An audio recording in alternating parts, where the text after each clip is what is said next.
Okay, I've already made this video a few times, but I think I've made it a little bit too long, so my computer takes millennia to freaking upload it and it's driving me insane. So I'm going to try to say this more quickly. Basically, since my previous video, I moved back home, which is British Columbia, and I've seen one psychiatrist 3 times. First time I saw him along with a psychologist and a mental health nurse. They were all in the room at once taking notes. It was fucking terrifying. Firstly, because when I was in the waiting room, I was looking for cameras because I thought that they were watching and recording me. Then when I got into the room with them, they were taking notes, and it was making me extremely uncomfortable.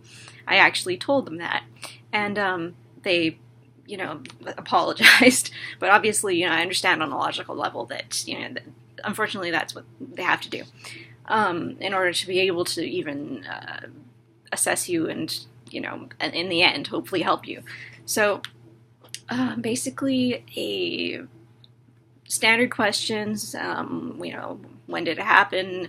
How many hours are you sleeping? Are you eating? Sort of general standard questions, very basic. Have you been socializing? Have you been working? Have you been doing your job?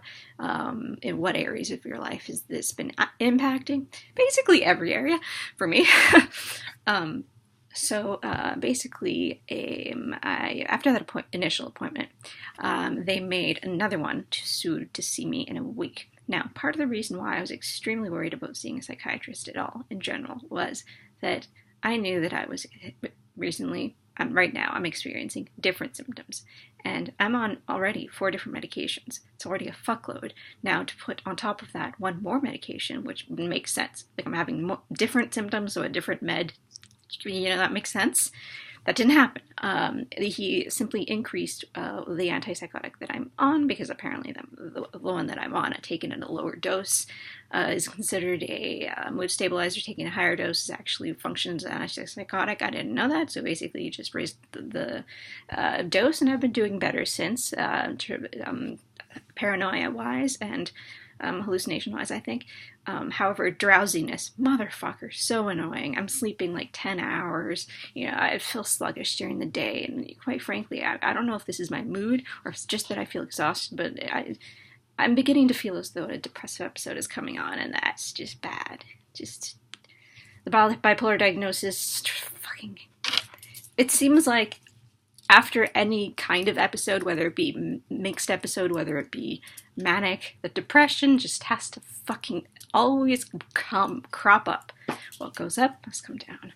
Fuck it all. Anyway, so part of the reason why I'm making this is because the fact of the matter is I really did not want to go in and see a doctor. I didn't want to. I thought it was horrible. I thought they were going to make me go to the hospital. I thought they were going to pump me through medication. I thought they were going to try to control me and keep me in the hospital.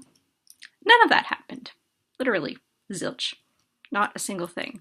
So, if anyone who's watching this is very uncomfortable and worrying very much about, being thrown into the hospital, it's actually a lot harder to, than you would think to get, sent to the hospital and held there, simply due to the fact that it's fairly expensive. Well, that's part of it, but in general, in my experience recently, when I spoke to the psychiatrist, psychologist, and mental health nurse, I asked them that, how easy is, at what basis do you decide to just send someone to the hospital immediately? And they said that they really try to get to the bottom of it before they decide something drastic like that. And I thought that was interesting, and the questions that they were giving me, this is interesting too.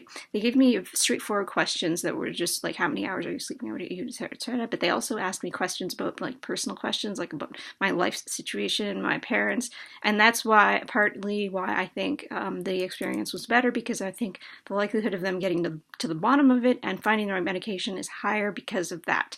Maybe I'll make another video where I explain that. Okay.